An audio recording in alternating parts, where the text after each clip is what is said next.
Para calcular uma média, a gente soma e divide pela quantidade. Eu sei que tem uma fórmula que serve para a gente descobrir quanto vale a soma das raízes da equação. Essa fórmula é menos b sobre a.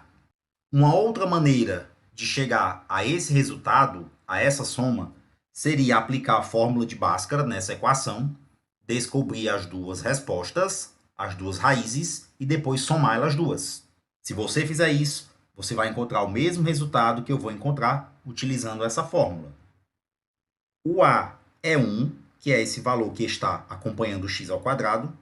O b é menos 8, que é o valor que acompanha x. E o c é 15, que é o termo independente de x, é o valor que sobra. Se eu substituir na fórmula menos b sobre a, vai ficar menos, o b é menos 8. Então, fica menos 8 sobre a. O a é 1. Menos com menos para eliminar o parênteses, fica 8. 8 sobre 1 dá o próprio 8. Eu descobri que a soma das duas raízes é 8. Como a questão fala da média, média é somar e dividir pela quantidade. Somei as duas raízes, somei as duas respostas através da fórmula, encontrei resultado 8. Como são duas respostas, divido por 2, então a média dá 4. Olha que interessante. A questão disse que a gente tinha um triângulo retângulo isósceles, cuja hipotenusa é a média das raízes.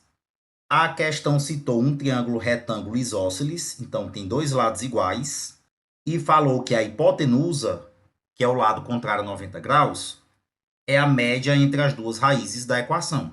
Então, é 4. Eu sei que esse lado é igual a esse, mas eu não sei quanto vale. Vou chamar de x. Vou aplicar o teorema de Pitágoras para descobrir quanto vale. O que é que diz o teorema de Pitágoras? Que a soma dos quadrados dos catetos tem que ser igual ao quadrado da hipotenusa. A soma dos quadrados dos catetos tem que ser igual ao quadrado da hipotenusa. X ao quadrado mais x ao quadrado dá 2x ao quadrado. 4 ao quadrado é 4 vezes 4, dá 16. X ao quadrado vai ser igual a 16 sobre 2. Fazendo essa divisão, x ao quadrado é igual a 8. Para descobrir o x, eu calculo a raiz quadrada de 8. Você que está chegando aqui sabe que o 8 não possui raiz quadrada exata, mas eu consigo simplificar. O que é que eu posso fazer nessa situação? Eu posso substituir o 8 por uma multiplicação que continua dando 8. Só que um dos números usados na multiplicação tem que ter raiz quadrada exata para eu poder simplificar.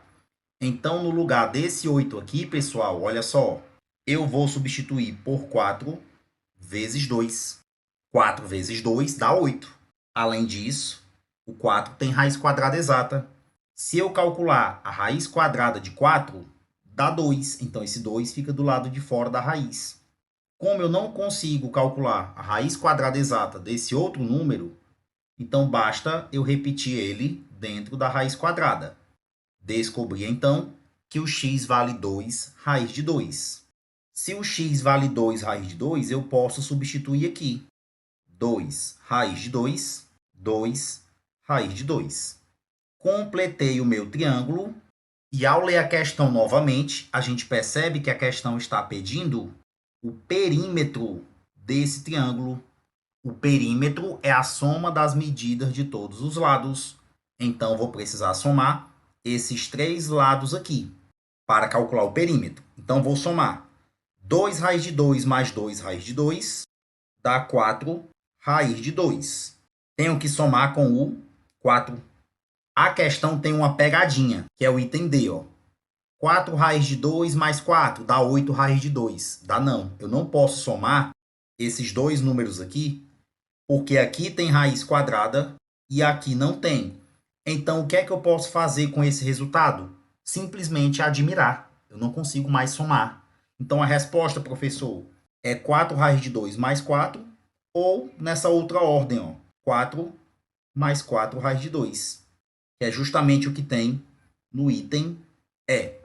Resposta dessa questão 20, item E de esquistossomose.